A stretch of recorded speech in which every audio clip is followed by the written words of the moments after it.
नमस्कार, आपण पाहताय लोकप्रिय न्यूज चॅनल मावळ न्यूज आणि मी सुभाष भांडे।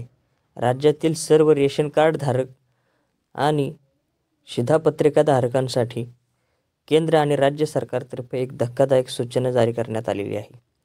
तुमचे जे रेशन कार्ड आहे त्या रेशन कार्डची ई-KYC जर केलेली नसेल तर तुमचे रेशन कार्डवरील धान्य बंद होईल आणि तुमचे रेशन कार्डसुद्धा बंद होणार आहे।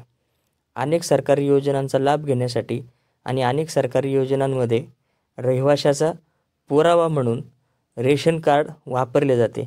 मात्र या रेशन कार्डची ई-KYC जर तुम्ही केलेली नसेल तर तुमचे राशन कार्ड बाद केलं जाईल आणि त्यावरून तुम्हाला मिळणारे राशनचे धान्यसुद्धा बंद केले जाणार आहे।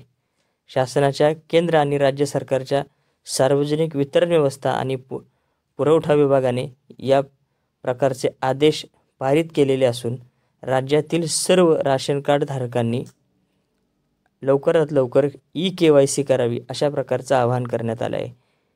केशरी शिधापत्रिका, पिवळी शिधापत्रिका, पांढरी शिधापत्रिका अशा सर्व शिधापत्रिका धारकांनी लवकरात लवकर आपल्या सर्व कुटुंबांनिशी ई-KYC करावी अशा प्रकारचं आवाहन सरकारी अधिकाऱ्यांच्या वतीने करण्यात आले आहे।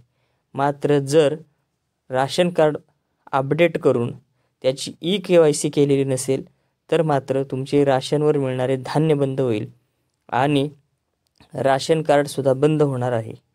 ई-KYC करण्यासाठी शासनाच्या वतीने तुमच्या जवळच्या राशन कार्डच्या दुकानामध्ये ई-KYCचे मशीन लावलेले आहे।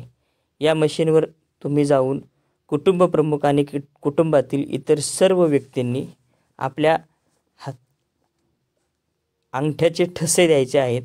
अंगठ्याचे ठसे दिल्यानंतर ही सर्व प्रक्रिया इंटरनेटद्वारे जुळून आल्यानंतर आपले राशन कार्ड अपडेट केले जाईल आणि त्यानंतर नियमितपणे राशन कार्ड सुरू राहील आणि त्यावर राशनसुद्धा मिळू शकेल। सरकारच्या वतीने याबाबतचे आदेश पारित करण्यात आलेले आहेत।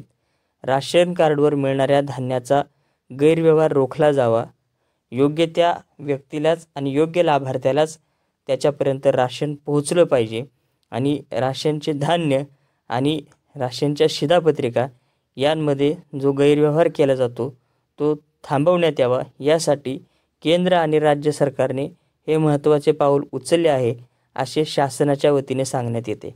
मात्र अनेक ठिकाणी ग्रामीण भागामध्ये इंटरनेट सुविधा आणि सर्व्हर डाऊन असल्याकारणाने ई-KYC केली जात नाही।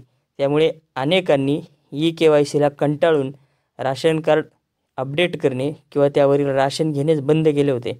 मात्र सरकारने या सर्व प्रकरणाचा नीट अभ्यास करून थेट आता राशन कार्ड बंद करायचे आणि त्यावर मिळणारे धान्यही बंद करायचे असे ठरवलेले असून ज्या ज्या व्यक्ती आपल्या राशन कार्डला ई-KYC करतील, राशन कार्डवर असलेले सर्व सदस्य आपल्या हाताच्या अंगठ्याचे ठसे देऊन ई-KYC करतील, तेच राशन कार्ड ग्राह्य धरले जातील व त्याच राशन कार्डवर यापुढे तुम्हाला राशनचे धान्य मिळणार असून तेच राशन कार्ड सरकारचे अधिकृत राशन कार्ड आहे असे समजले जाईल।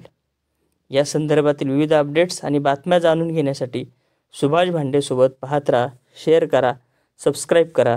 फक्त मावळ न्यूज। धन्यवाद।